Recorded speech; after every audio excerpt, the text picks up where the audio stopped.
In China, women over 28 who remain unmarried are often labeled sheng nu, means leftover, facing societal pressure to prioritize marriage. Many focused on careers or held unrealistic expectations, demanding men with top-tier incomes, homes, and status, only to later regret dismissing potential partners. Now, some struggle to find matches as traditional suitors marry younger women, leaving them questioning if their standards led to missed chances at love. I am a successful woman. I have degrees from top schools, I work in a big company, I earn more money than most men. But now, I am alone, and I regret everything. When I was young, I thought education was everything. I studied hard. I got the best grades. I refused dates because I had no time. My parents said, "Focus on your future." So I did. I thought love would come later, but later never came. My career took off. I bought my own apartment. I traveled the world. But at night, my home is silent. No husband, no children, just me and my achievements. I rejected good men because they weren't perfect, not tall enough, not rich enough, not ambitious enough. I thought I deserved the best. But the best men married younger, softer women who didn't intimidate them. Now my friends are married. They complain about their husbands, their children, their messy lives. But they have something real. I have promotions, I have awards, and I have loneliness. I wish I had known no degree can warm your bed, no salary can hug you at night. I was so proud, so independent. Now I see I was just afraid to need someone, afraid to be vulnerable. If I could go back, I would tell my younger self, don't chase perfection, chase love, before it's too late. But now, it is too late, and all I have are my regrets. She chased the wrong dreams. She thought success meant money, degrees, and pride, but forgot the warmth of a shared life. Now she blames her ambition, when the truth is simpler. She feared love more than loneliness. A strong woman doesn't regret her education or career. She regrets not having the courage to balance both. At 35, I finally see the truth. I was too proud, too picky. I rejected so many good men because they weren't perfect. I wanted someone tall, rich, handsome with a big house and a luxury car. He had to be romantic, strong, and satisfy all my desires. But time passed, and no perfect man came. My friends married ordinary men who aren't rich or tall, but who love them. Now they have children, warmth, and happiness. And me? I have money, but no one to hold me at night. No one to whisper sweet words or fulfill my deepest needs. I was foolish. I thought I could wait forever for the ideal man. But life doesn't work that way. Now I see men my age married to younger women, and I am alone. My body aches for touch, for passion, but there is no one. I regret my arrogance. I should have accepted a good man, even if he wasn't perfect. Now I understand. Love isn't about flawless conditions. It's about warmth, companionship, and desire shared with someone real.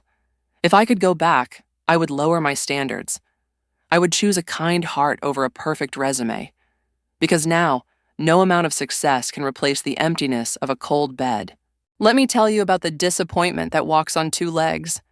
The men I meet are nothing but mediocrity wrapped in arrogance. They think their half-decent job and a rusty car are enough to impress me? I laugh. I own my apartment. My designer bags cost more than their monthly salary. And my IQ is higher than their credit score. They say I'm too picky. Of course I am. Why would I lower my standards for men who can't even match my ambition? They want a wife who cooks, cleans, and worships them while they contribute nothing but laziness and entitlement? No, thank you.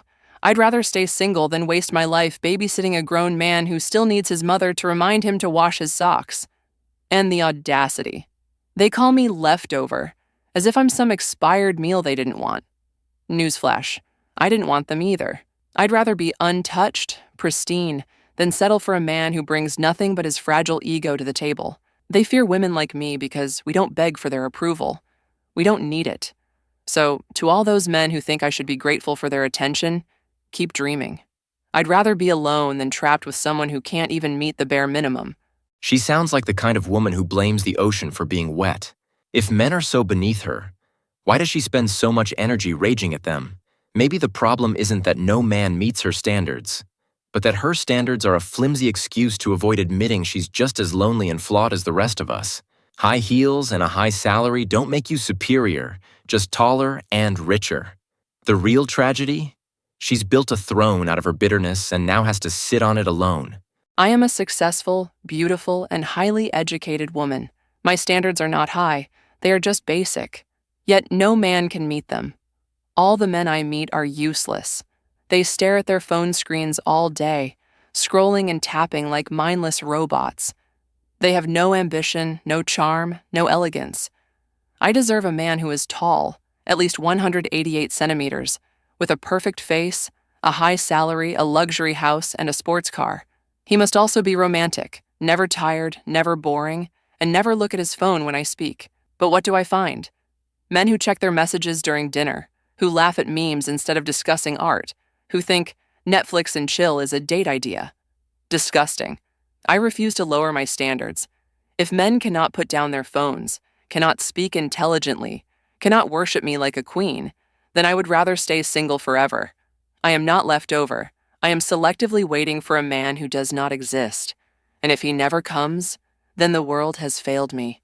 I am a leftover woman, but so what? Society calls me that because I'm not married, because I don't bow to the pressure of finding a man, but I don't care. I don't need a man to complete me. I am whole on my own. Men are weak. They fear strong women. Women who speak their minds, who chase their dreams, who refuse to shrink themselves. They want obedience, silence, a pretty doll to control. But I am not a doll. I am a storm. And men are cowards. They hide behind tradition, behind their mothers, behind fragile egos. They can't handle equality. They crumble when a woman earns more, thinks faster, stands taller. They call us leftover because they're afraid we don't need them. And they're right. I don't need a man to save me. I save myself.